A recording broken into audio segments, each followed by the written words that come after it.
will sanctify us. That's why trademark of a Christian is the cross. Kasi pag wala ka ng cross, hindi ka na Krisyano. Ang Krisyano pala ay may cross. So kung may cross ka ngayon, that reminds that we are Christian disciple of Jesus. Okay? John Paul II said the church needs saints. All are called to holiness, and holy people alone can renew humanity. If we want transformation in the society, we aim for holiness. There is no transformation, there is no change in our society if we do not live a life of holiness. Kung gusto nating magbago yung lipunan, yung kaibigan, live a life of holiness. Marami ng taong magagaling, politikong magagaling, wala pa rin nangyari. But we need holiness, kabanalan. Because we are going to be the salt of the earth, light of the world. Okay? So, obedience na maging masunurin, like Mary, obedient to the will of God, to obey. Obey means, first in Latin obedere, to hear. We cannot obey if we do not hear.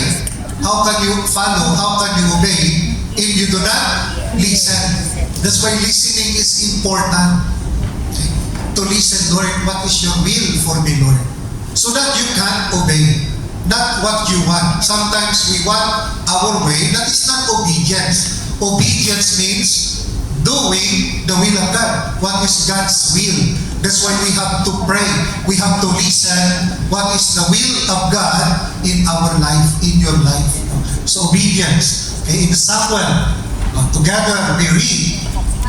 And Samuel said, Has the Lord has great delight in burnt offerings and sacrifices, as in obeying the voice of the Lord. Behold, to obey is better than sacrifice, and to listen than the fat of rams. So to obey is better than sacrifice. So meaning obedience to the Lord is more important than just sacrifice, praying, attending Mass, but you do not obey. Misa, attend ka ng misa, but you do not obey the commandments of the Lord. So ilan ba yung 10 commandments? Okay? So you do not obey. Okay? So you do not obey. So that's why obedience is better than sacrifice. In our context, in the community, we obey. Even if the leader, we don't like the leader, but we obey for the good of the community. Leader na yan, ayaw mo niya. But we just obey. Remember, as you enter the community, no more self. Because the self, then you will not, leader na yan, kaaway mo yan. So you do not participate. Even if you do not like the person, then we just have to obey for the sake of the community, not for yourself. You do it. If you don't like it, you just do it. Okay? So, obedience is better than sacrifice. St. Thomas Aquinas said, again, we read together, obedience unites us closely to God, and in a way transform us into Him, so that we have no other will but His. If obedience is lacking, even prayer cannot be pleasing to God. See? If obedience is lacking, anong nangyari sa dasal natin? Kulang. If you do not obey, mas yung luhod mo, dasal mo, prayer does not please God. So obedience is important. Learn to obey. Okay? Even if you obedience. Remember, we do it. Hindi madaling mag-obey. Look at Mary. It was difficult for Mary to do the will of God. Na magbaptize without human touch. Right? But Mary just obeyed. Okay? Hindi madaling to obey. Especially na community. No? Sometimes what hinders us to obey because of our ego, of our pride. Let our faith be number one. If our ego number one, then there is no obedience. So allow faith. Faith will be number one. It will bring unity. But if it is ego, it will destroy divine community. wasak na wasak ang puso, minastimak. So, that's why allow faith. Do not your ego, pride. Okay? So, faith, as St. Paul said, ano sinabi ni San Pablo? We walk by faith. We walk by faith, not our human side, but faith. Okay? Walk with faith. Okay? So Mary modeled up obedience. Mary obeyed the will of the Father. Sabi niya, behold, I am the handmaid of the Lord. And B, prayer. So do not forget to pray always. Again, not just devotional, but our personal, heart-to-heart prayer. And pray also those, your family, your employer. Sometimes we just complain, but we do not pray. Ipag-pray mo rin.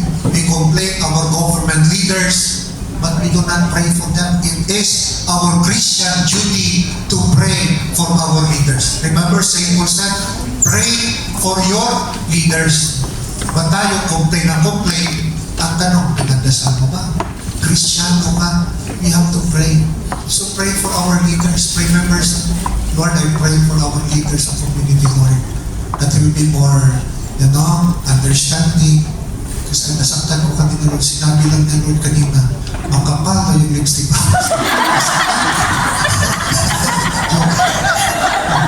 Okay, so, pray for one another. Pray for one another. Okay? So do not forget, ipag-pray. Yung kasama natin, no? Sa bahay, nakakalungkot. Imbis mapagkaan yung trabaho sa bahay, may 3, 4 kasama, lalong mabigat, nagaway-away. Okay? Pray. Sabihin mo nga sa katabi mo, I pray for you. I pray for you. Tatuhanin na kung kaya pag-pray mo siya. Mas hindi mo alam kung anong nasa isip niya, puso niya, just pray the intention of that person. So, mamaya gabi, as we go home, before Lord, I pray for this person. Whatever his intention, I pray for. Our Father, our Mary, glory be. Pray for that person because prayer is power. And that prayer is power. Okay? So, Chronicles, if my people, ito yung kanta. Actually, it's biblical yung kanta. If my people, we together, we read, If my people are called by my name, humble themselves, and pray and seek my face, and turn from their wicked ways, and will hear from heaven, and will forgive their sins. and heal their land. The power of prayer. Matthew, will you pray? Do not heap up empty praises as the Gentiles. No?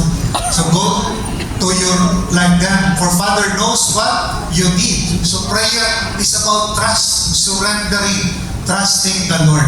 And last E, invigorate, energetic. Okay? So the hope is to invigorate one's journey. Invigorate before, nagkasama ng loob, but because of hope, ibalik natin ulit. Huwag lang sa'yo, may lamat na. But hope, journey invigorate together. Okay? Di ba? Sana mabuti muli. Tawa si JR. Hope invigorates one's direction. Yung buhay natin. That as a community, we focus for our vision. Diba? In our community, we have vision. That this our mission. Sometimes we are misled.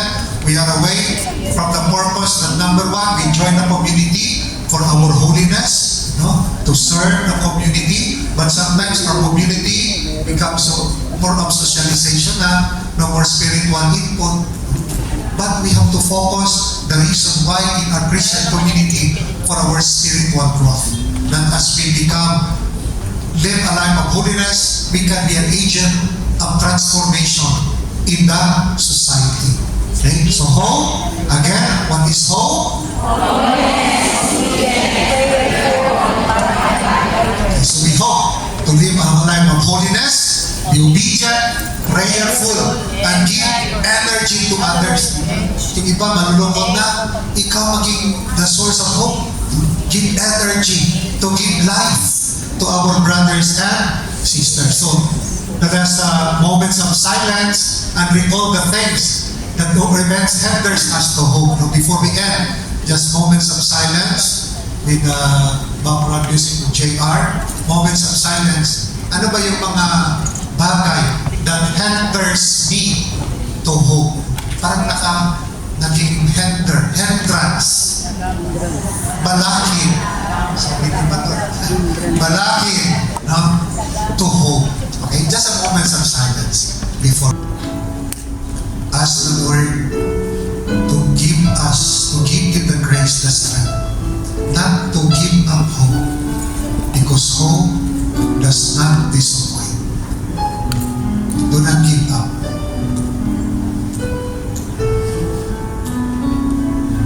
God is journeying with us. He is with us. If God is with us, who can be against us? Trust in the ways of the Lord.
Lord, thank you for this time, this opportunity to be gathered as one Christian family. Lord, we lift up to you all our concern, troubles, plans, frustration. Lord, strengthen us. Strengthen that our hope, our faith, our commitment to follow you, to serve you. Bless this gathering and bless each one of us, Lord, that as we encounter you, Lord, we may become also an agent of hope to our brothers and sisters, that through us, they may see light in us, they may see hope in us. And with the intercession of our Blessed Virgin Mary, to help us in our journey, to journey with us. Hail Mary, full of grace, the Lord is with you. Blessed are you among women, and blessed is the fruit of the womb, Jesus. Holy Mary, Mother of God, pray for us sinners, now and at the hour of our death. Amen. Glory be to the Father, and to the Son, and to the Holy Spirit. The Father, Son, the Holy Spirit. Amen. So let us journey, let us walk with hope. We are people, we are pilgrims of hope. Okay? So